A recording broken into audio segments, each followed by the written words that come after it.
तर बघा एकदम इझिली त्याचे असे काप होत आहेत.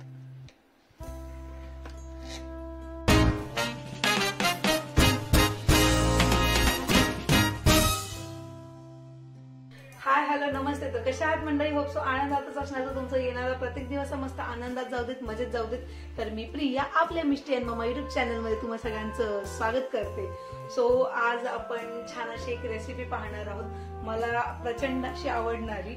ते जे आहे कच्च्या दुधाचं खरवस. तर याची आपण रेसिपी आज बघणार आहोत. तर कच्चं दूध म्हणजे काय, तर गाईला किंवा म्हशीला जेव्हा पिल्लू होतं आणि तेव्हा जे 2-3 दिवस जे घट्ट असं दूध येतं त्याला कच्चं दूध असं म्हणतात. तर त्यापासून जे खरवस तयार होतं तर ते खूप सुंदर लागतं खाण्यासाठी. तर आज आपण त्याची रेसिपी पाहणार आहोत. पहिल्या आणि दुसऱ्या दिवशीचं जे कच्चं दूध असतं ते जास्तच घट्ट असतं, त्यामुळे त्याची वडी ही छान तयार होते. आणि त्यानंतरचं जे दूध असतं कच्चं दूध, तर त्याची वडी तयार होत नाही, त्याचं नॉर्मल तुम्ही खिरवस बनवू शकता.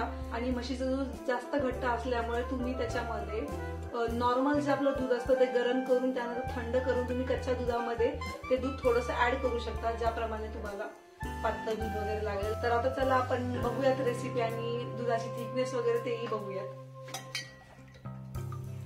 तर हे बघा अशा लाईन्स पडतात, पण याला लाईन्स चांगल्या पडत नाहीये, म्हणजे याच्यामध्ये ऑलरेडी दूध ऍड केलेलं असणार आहे. तर चला आता आपण याची वडी कशी बनवायची ते बघूया. तर हे साधारण 2 वाटी असं दूध आहे, म्हणजे अर्धा लिटर हे दूध आहे.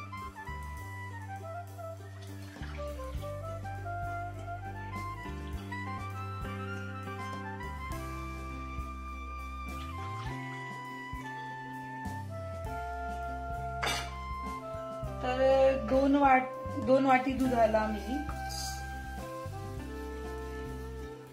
हे अशी 1.5 वाटी साखर घेणार आहे.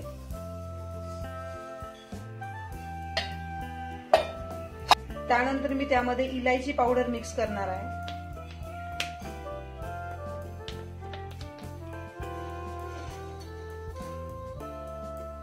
तर साखर विरघळेपर्यंत आपण त्याचं सेटअप करून घेऊ जरा ठेवण्यासाठी. तर मी त्यासाठी हे कुकर घेतलेला आहे मोठं, आणि त्यामध्ये मी हे स्टँड ठेवणार आहे, त्यावरती हा डब्बा ठेवणार आहे.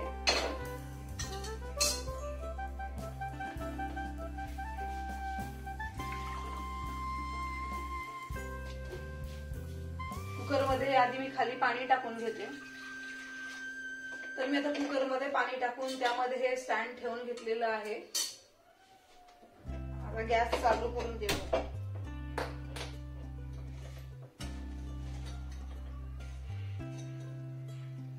तर यामध्ये तुम्हाला जर केशर ऍड करायचं असेल किंवा काही ड्रायफ्रुट्स ऍड करायचे असतील तर ते पण तुम्ही करू शकता, हे ऑप्शनल आहे. आणि खिरवस बनवताना तुम्ही यामध्ये साखर नाही तर गुळ दोन्हीपैकी एक ऍड करू शकता. मला साखरेचं आवडतं त्यामुळे मी साखर ऍड केलेली आहे. आणि जर तुम्ही गुळ ऍड करणार असाल तर गुळ किसून घ्यायचा. तर पूर्णपणे साखर विरघळलेली आहे. आणि जर तुम्ही कुकरमध्ये लावणार असाल तर 3 शिट्ट्या होऊ द्यायच्या. आणि जर तुम्ही कढाईमध्ये ठेवणार असाल तर 15 मिनिटं तरी तुम्ही ते फुल गॅसवर होऊ द्यायचं. आणि आता मी कुकरचं भांडं ठेवलेलं आहे, त्यावरती मी ही प्लेट ठेवणार आहे, जेणेकरून जे वाफ आल्यानंतर पाणी पडतं ते पाणी पडणार नाही, ते प्लेटवर पडेल. आता मी कुकरचं झाकण लावून देते.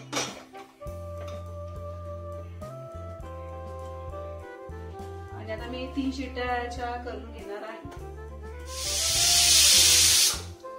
तर आता 3 शिट्ट्या झालेल्या आहेत आणि आता आपण गॅस बंद करूयात आणि त्याला थोडा वेळ नॉर्मल होऊ देऊ. आणि त्यानंतर आपण कुकर ओपन करून बघूयात की कसे झालेले आहेत वड्या.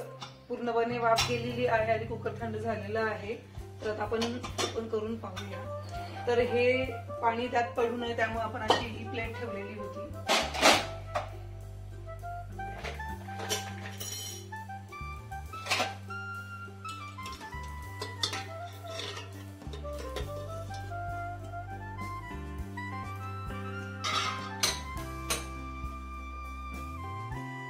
तर हे बघा खिरवस झालेलं आहे.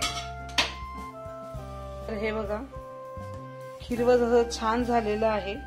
त्यामध्ये आपण असं चाकू जरी टाकला तरी तो प्लेन येतोय, त्यामुळे आपलं मस्त असं खिरवस झालंय. तर सध्या हे अजून गरम आहे, आपण याला थोडं फ्रीज मध्ये ठेवूयात. अर्धा एक तास मध्ये थंड झाल्यानंतर आपण त्याचे छोटे छोटे असे काप करूयात. आणि 20 मिनिटं झालेले आहे आणि मला खिरवस खायची घाई झालेली असल्यामुळे मी त्याला पटकन फ्रीज मधून बाहेर काढलेलं आहे. आणि आता आपण त्याचे काप करूयात.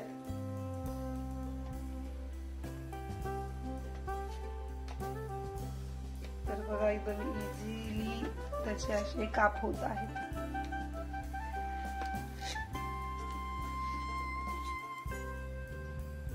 तर हे बघा वडी एकदम इझिली बाहेर येते.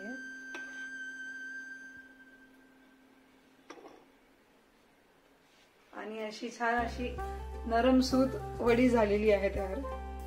अशा छान आपल्या खिरवस वड्या बनवून तयार झालेल्या आहेत.